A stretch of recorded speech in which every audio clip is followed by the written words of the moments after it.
I'll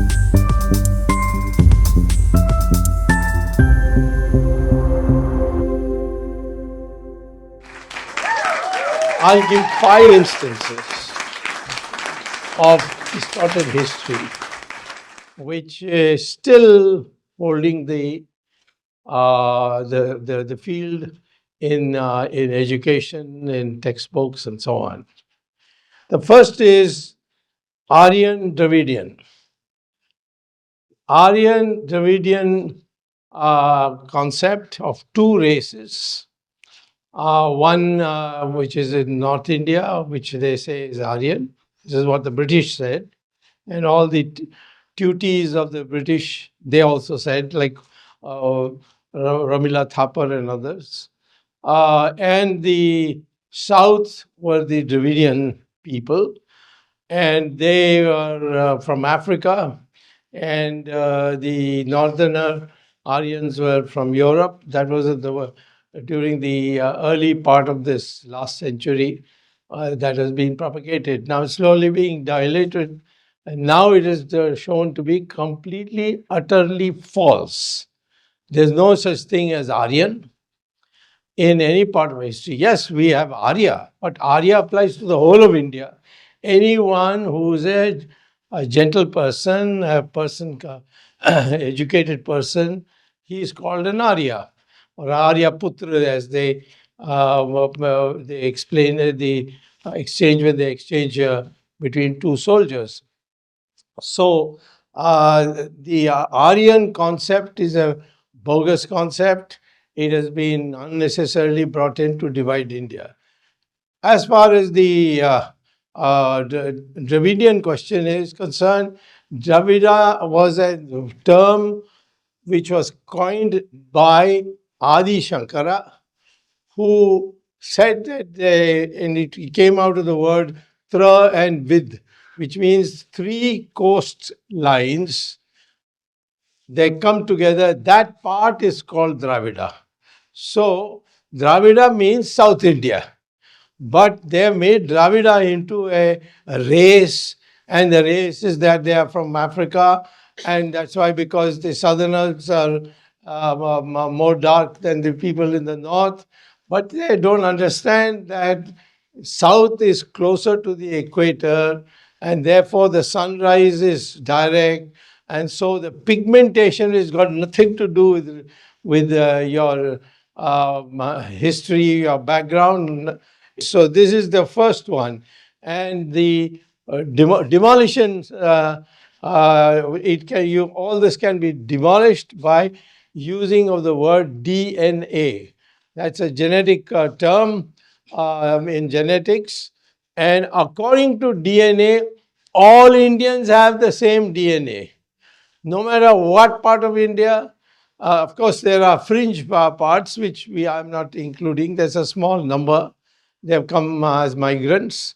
But broadly speaking, 99% of the Indians, they are the same DNA, whether they are Brahmins or they are Kshatriyas or they are Shudra, whatever it is.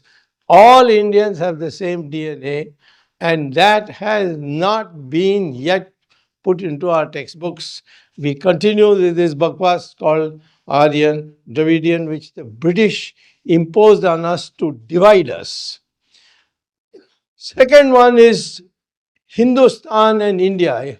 Hindustan is a term which was coined because there was something called Sindhustan, and Sindhustan, the Arabs couldn't say sir, they say her, and from that it became into another cock and bull story.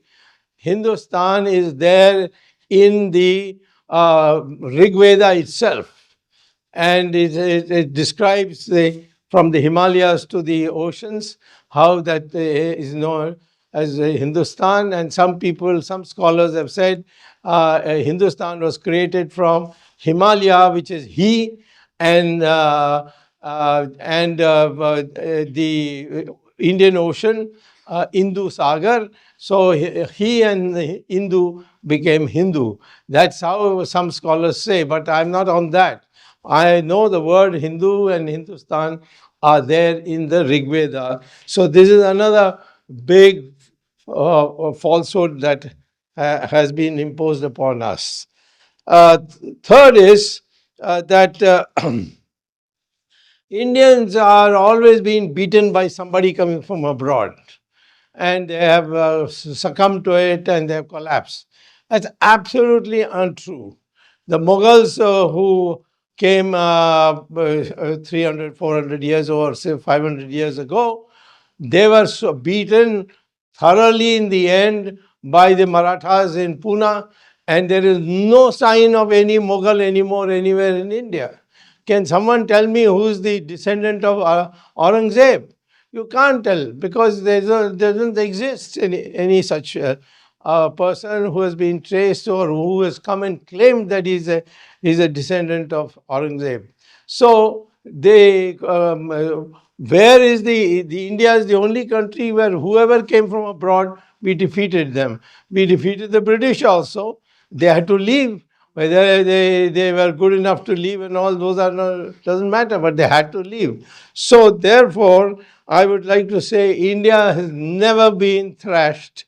India has never been enslaved. India has been always fighting and ultimately winning. So this is my third point. My fourth point is that we were all mistakes and we had all these pujas and so on and so forth. But science was never a part of our legacy. Scientific thinking was never. This is what Macaulay had said, that Indians, they do nothing but except do prayers to God. But the fact is that science is what you need. But science was there in India right from the beginning. We never said the world is flat.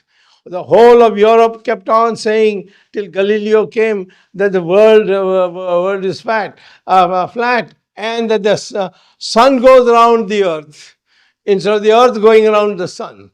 But if you go to our text, you will find that it has always been stated that the earth is a globe and it goes around the sun. So this is the another mythology that we were not scientific. We had in fact produced aeroplanes according to the Ramayana. When Rama had to return back in a hurry to back to Ayodhya, Vibhishana, who just had become king in place of his dead brother Ravana, he then gave that plane for him to go. Now, how did it happen? How did the Indians know about plane? There is a Vimana Shastra book which is available, which has just been discovered and found. It's in ancient Sanskrit. So that is being now translated, and ultimately you will find very soon that our studies are far more advanced, and the fuel used is mercury. Mercury was used as a fuel for the plane to fly. And today, research is going on right now in the United States how to replace this oil for flying planes with mercury. So, therefore, this is another proof. Calculus, Bhaskaracharya, he produced calculus first, sent it to Leibniz in Germany, and Leibniz sent it to Newton, who passed it off as his own. He never owned up anybody else's contribution. But calculus was discovered by Bhaskaracharya in India. So India had produced rockets by the end of the 18th century. And the British used that. They picked it up, took it up, and improved it, and then came back with those rockets. So this is the fourth falsehood. The fifth falsehood, which was Macaulay's contribution, saying that Sanskrit is a barbaric language and it is only meant for prayers and so on and so forth.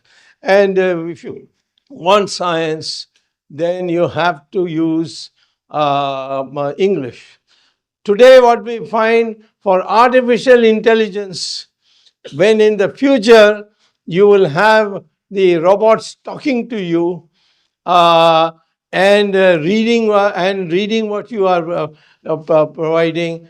The science is now saying that the language that will be used for the robot will be Sanskrit. Why?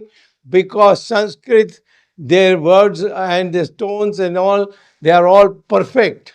They can be distinguished from each other. But if you have English, it is PUT is put and BUT is but. So if you put that in the computer, the robot will be completely confused. So here again, we have a situation where Sanskrit is already being considered as a language which is most appropriate for artificial intelligence. We also find that Sanskrit shlokas recited improves the mental capacity. You go Google and type St. James School and Sanskrit, and what will you get? That a high class school in London called the St. James School. There, the students in the morning from the ages of 6 to 11, every morning, half an hour, they have to recite Sanskrit shlokas. And when the principal was asked why you were making them learn, recite Sanskrit shlokas, he said the day when the students recite Sanskrit shlokas, they will be known, their brain development will be much better and superior. And that is, you can get it again in Google. Just write St. James School and Sanskrit, and you will get it. Recently, when Charles was being coronated, this young boys and girls from the